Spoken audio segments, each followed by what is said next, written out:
Ama akwaba wafreme ajwa searching mesro na wa subscribe to my channel. Mia notification bell no so for more news. And say opa no ofa opa onfa.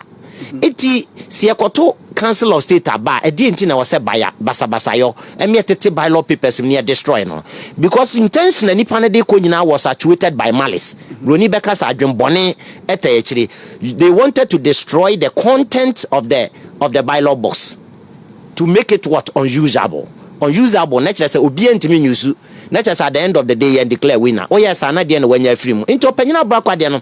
In fact, it surprises me because minimum reason ti ayede fa na ayede ne ko ebia na services is needed somewhere. However, me hwe the time frame yet now to me say abon letter crowd to what ade ya na friend it either say it was a calculated attempt say ye be sheda ye sa de no regional coordinating council na agina saka se bia wanye na adwuma ye ne de transfer obi ani mo panyina brakwa e bra status or MTTD commander ne ade nyina ne nyuma wa ye nyina pepepe obi apenasem in Ashante region ye ni say regional commander no ma obi ani je e wo panyina brakwa ntina make to say nye be a lecture hall ne metena ye oye lawyer me nso me ye lawyer nti na ma me bona baso but me hwe ne dwumadi a oya there are several petitions na me de akọ nadimu a emuaye akọ waje atum nso wa anye ne me pa amame what you say because I'm a client na enya problem or the call say bia yemfa nkwa at the end of the day it didn't even go in our favor and no nkyere say na me nete classroom and say lecture hall nti e was so ye ade ma ne favor me it means say we nipa bia ode pepepe ye na ye adwuma or ye just you support a course Dr. Frank Makunya anyi na adwuma yie. Absolutely, because they all can say statement no kind of so much because obi atime gina hanoma ba station hanoma be can say all kind publicly ese ono over the dead body on ma say nipa went me member of Council of State. You see so a young guy near the Jumedie we di amawa mete ba kokra council say we not even no tune for the betia impose absolutely same way ne kan me den me wan wa chenkwa mo na mo ya journalist into so what me dey about na nkasa bodu akasa kra grant that is a what is a statement work at say sebe members ni bi so keka say the same asem no kan sebe oti kokko so na me ka say Asante ahenie no enya de enya ahenie kura ho e kingdom first ankasa no mutimi in prison e de nipa tum enti no an prisons na wo ho no eti otumfo akonwa na ote so na enya akonya keto na okọ ba bia obon say British so fighting here for bones was we fought what Ashante into omo kan countries our list here Ashante omo hu ne say na your country what you say opa kwahwe omo stones ne niam omo de asisi wo e bet you say we fought be a Canadians we fought these people we fought this we fought Canada we fought this but Ashante no man name as a country it otum for akonwa na nya ade keto na wo small boy and let me excuse me to use that word say me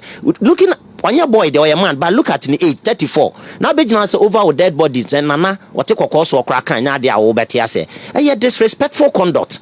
Sa statement, no say, I'm passing or cancer statement. Now, I was here China Kunya at the saying, say, as a regional minister. I support it vehemently because, and you say, I'm to me and I'm more day and Yama Bediagro. We are not in a banana state. What you say? We are not in a banana state. So be a bit me after the opebia no awaye. It is a country na say anywhere. And the mere fact that this year we need power and was a misbehave. What I said, the course woman is a very dangerous precedent and almost certain on sign 3 year. The next election 2028 a better war. The reason being that say the New Patriotic Party and other political parties no they will not sit aloof. Omo ntena say the omo wahuni sa no musu be train omo men. Eso to face you squarely. It was year emoja ne begu what you say. It's high time I was a government no. It me advising in Crawford say munya isa niema no. Ye kwa abato apepepe ye to aba we win and that is not the end of your life. But me what problem with vigilantism no. Yeah. Previous government had not done Kufuado. Sign bill just say omo stop vigilante. All political parties. And all political parties no so sign here. It's then about to police for to me use vigilante law now or to me fancy or more yes I money from Monkoko. Me that's my memory we see me kwa cry maybe me kwa regional headquarters. Na bra me drew on na me kwa ye case ho. Na bira me pie na me sha lawyer for Trazalane down enti me hu IGP. Na ojina kwana no. Ojina no say are you a lawyer? And I'm say yes. No say na uka we wan fa uka man am say no me a Kumasi based lawyer. Enti manfa ka ma me de bus ne buy no say why not e wa na ofre se omonfa car ene ayi medi manim na omonfa menko omone mfa memra circle na omode me ba be fro ka na eye me nwanwa ya ma convoy me na me catch na eye me nwanwa but unim that day a surprising so dampering I saw the man to be a very nice person but unim they are shocking me about someone no unreflected was our election way well the behavior of the Ghana Police Service. Some of them conducted themselves very well, but the do baby yeah twitwi obi so by law box yeah twi obi anhu a ye ho hwe. It is a mehwa sa appointment no one OSP Kisia Jaben appointment and na ye nyina de obi nu no ho pa se waye sa two appointment to me IGP near you know. But the way I saw that man on that particular day, me say he's a very nice person and now say party bi na kasa enti na mama na wago ne niam sa because they were officials you know enye sa na ko wie ye wo election na ye no 2024 na say president we and ye set ni anya very careful in fact say me hwe a ba bia me yam hyeme da bia ne say what will happen the next election 2028 na owura mahama on na teso sesi as a president of the republic but one hwe ya obeje legacy bia samre ne moja betimi agu enipa betimi prepra ama wode beji ni din because na akufo adopt the wisity okọ emoja kura gu ye ketewa bi antehwe but onso de be legacy na was abri na was offer political party members nyina na ka kire om say yes you win we obi anye din. If it is about a juma, why don't you find innovative way of creating jobs for your people?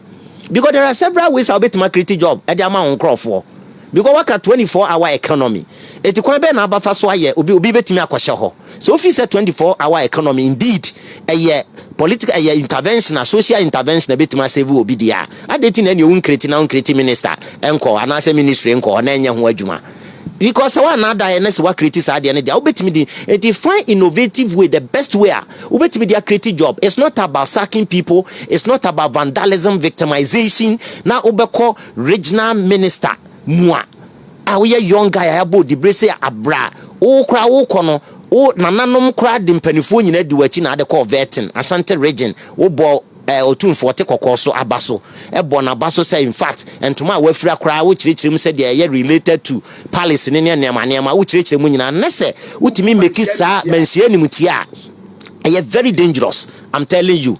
In fact, Asante my do baby was here solid. Intibi ma omon for take kokoso edin ensa ma me ye ebinit dem hu me ko social media na me hu TikTok no bi gina ho kasa kira otumfo a at times mitimi su bitimi hwese ana masu me say this country has, you see, in fact we any future bia country no I destroy any future bia because what take kokoso sad be who dare you yete so otumfo kora bia wu anase yete so otumfo ye festival bia ana wo ya ade bia wo ye mo hyew what you say emaye you see emaye kingdom no obi anase ye institution chieftaincy institution no all respect no ema wu so obuogwom obi betra won ma na odi otumfo atem ese this away na say wo regional minister emu abekasa akire onkwala anase nipa wa ha ye nyina ye hye wase ese obi amfa ni de fatama. In fact me de abato na ye koto ye declare winner eni bibia say member of council of state and I want ase ofi say NDC ni MPP election ye kwana. He doesn't even understand it. Perhaps I don't know, I stand to be corrected or ye doctor there, but ebia who name the functions of what a member of council of state. He needs to be educated with the greatest of respect and with all humility, with much regard.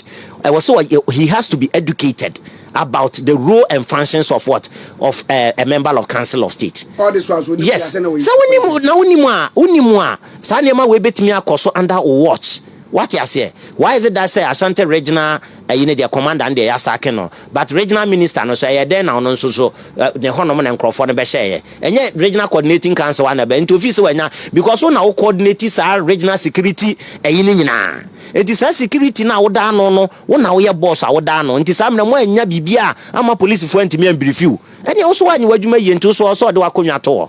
What I say, we are not joking. You see, they are taking this country for granted because what they are doing, a precedent normal setting, and a time will come, 2021, we are yet good legacy and farmer in Chilima. It's a very dangerous thing.